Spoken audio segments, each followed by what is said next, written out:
granola.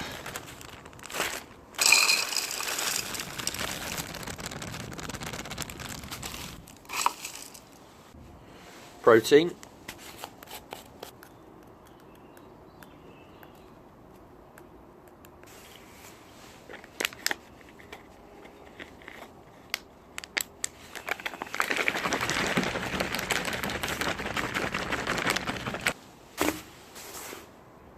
So this is typically what a breakfast looks like for me.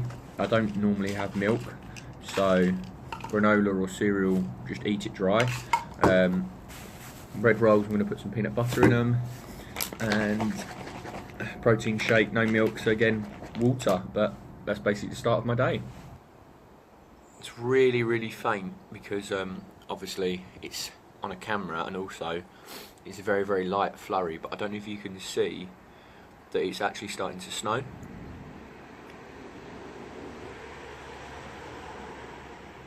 You can just about see it coming up on the camera. Just dropped my phone through the crack here between the table, as if you can physically actually do that, and I've just smashed the whole front of the phone up. So on that note, it's day 20, better get moving. So it's just gone 10 o'clock and I've made it to the bike ferry, and the idea is to get the bike ferry across the other side of the water over here to continue the journey along the Danube, but unfortunately it doesn't seem to operate until May. So as you can see, there's no one here. It's trying to snow again, so I'm going to have to try and make it further down the river, and there's a bridge. I don't know if you can see that. There's a bridge here.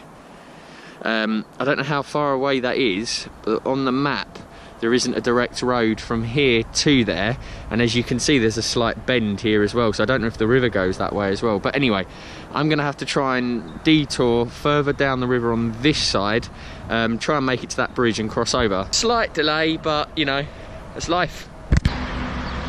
40-minute diversion over 2 bridges and through a like a shipping container area with all the big crates and stuff like that, which was interesting.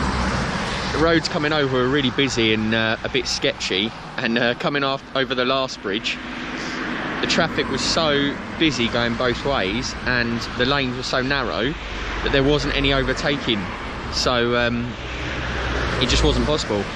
So I held up the whole of the traffic coming over the bridge because there wasn't enough room for these lorries to go around me, so I can't imagine they were too happy about that. And then they closed the entrance to the bike lane, so I had to cycle down the road a little bit further, but I'm on it now. It's right side of the river now, north side of the river. I'm gonna head on before I cross over again in like 30-40 kilometres. So yeah, now the day can continue.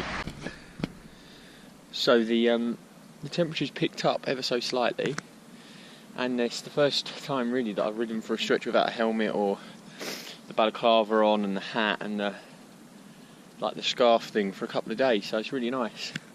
The view is beautiful along here. Can you see the birds like dancing across the water? They're so close to the water's edge and they just dive and turn across the water. They've been like this for the last 3 or 4 kilometres.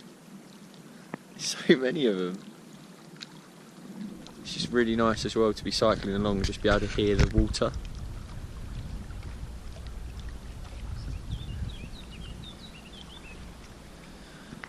And that bridge up there is the bridge I'm going to take back across to the other side of the Danube to follow it on again. And it looks like there's a really cool, either like a town hall or a castle or something like that on that side of the river as well, so definitely have to check that out when I pedal over there.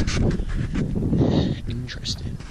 Just stopped for lunch at a little cafe before the bridge, but the cafe isn't open, so I just sat down, had a peanut butter sandwich and just chilling before I make a move again. There's a fresh water tap in the corner, and it's advertised along the cycle path, you know, like come and get some fresh drinking water here. People come along and they really do take the mick. There's been about 8 or 9 cars that have turned up and they've got a whole crate. I think that's like their 3rd crate. Made a sandwich, eating it, and you know, just been chilling. They must have been there for about 15 minutes, just filling up like 2 litre bottles by the crate. Each to their own, I suppose. It is free drinking water, so it's around 4:30. I've left Milk. Milk is where I wanted to get for the day. From Linz, where I started, Milk's about 90 kilometres away, 96 kilometres, something like that. I'm pretty sure I saw a sign say. And it's 4:30, and I normally stop around 6, half 6. The next campsite, you've got one directly over this bridge, but then after that, the next one is a place called Krems, which is about 35 kilometres away. So I figure I've got 2 hours to do 35 kilometres, which I think will take me close to 100 miles for the day. And then from where I'll camp, Vienna will only be about 80 kilometres away, so that's a day ride to Vienna, and I wanted to do Vienna in 3 days maximum. If I stay here, I'm going to do Vienna in like 4, so got to do it. Got to get the miles done. Still on my way to the campsite just outside Krems, but check out the view I have while I'm cycling there.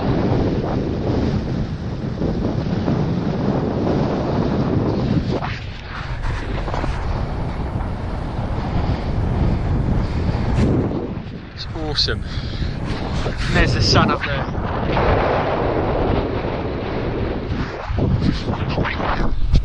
Am I glad that I made this journey? So I got to the extra 30 kilometre point that I wanted to reach today to find out that although on my map with the Danube says there's a camping point on this side of the river and on the other side of the river, the camping point on this side of the river is only for cars. I've now got to ride an extra 15 kilometres maybe up, cross a bridge and go back on myself to the nearest camp spot. Bullshit. I cannot tell you how happy I am. This is where I made it to, and there's two, one on each side of the river.